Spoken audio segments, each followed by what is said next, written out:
در دهه سلبور دهاتی به نام میرعلی محمدعلی ناحیه واسه با حضور نماینده حکومت تاجیکستان وزیر مالیه مملکت و اشتراک رئیس ناحیه واسه با جلب اهل جماعتچگی کارمندان ساحه معارف ناحیه روزهای استراحتی این هفته معرکه حشر نیالشنانی دایر گردید.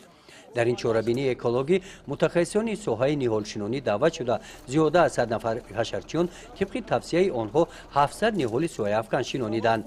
در شنانیدن نهال‌ها طبق طلبات با رعایت قاعده‌های مقرر گردیده پاروهای محلی و آب استفاده کرده شدند. همه ساله در ناحیه واسه و گذراندن معرکه کبودزارکنی و آبادانی بهداشت محیط زیست و سبز و خرمگردانی محیط زیست معرکه کبودزارکنی و آبادانی گذرانده شده. درختان همیشه سبز و آرایشی و گل و گلبوته‌ها شنانده شده، باغ و تاک‌زارهای نو بنیاد کرده می شود.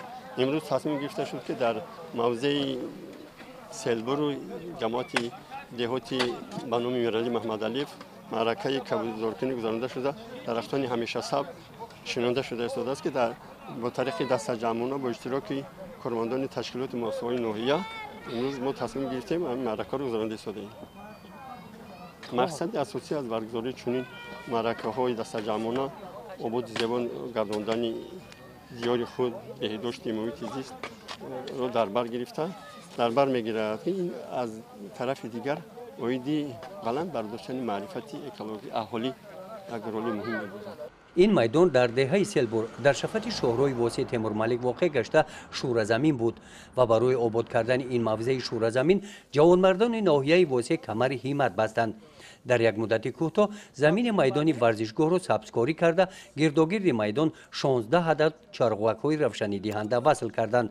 بعد انجام این کارها اکنون کارهای کبودزار نمودن اطراف میدان را شروع نمودند. میدانچه ورزشی مؤسسه تحصیلات میانه عمومی رقم 34 در یک حالت صدمه‌ای قرار داشت، ولی با تشبث صاحبکاران شهروندان همه جماعت میرعلی محمدعلی در یک مدت کوتاه به گلستان تبدیل یافت، زیرا که میدان سبززار کرده شده.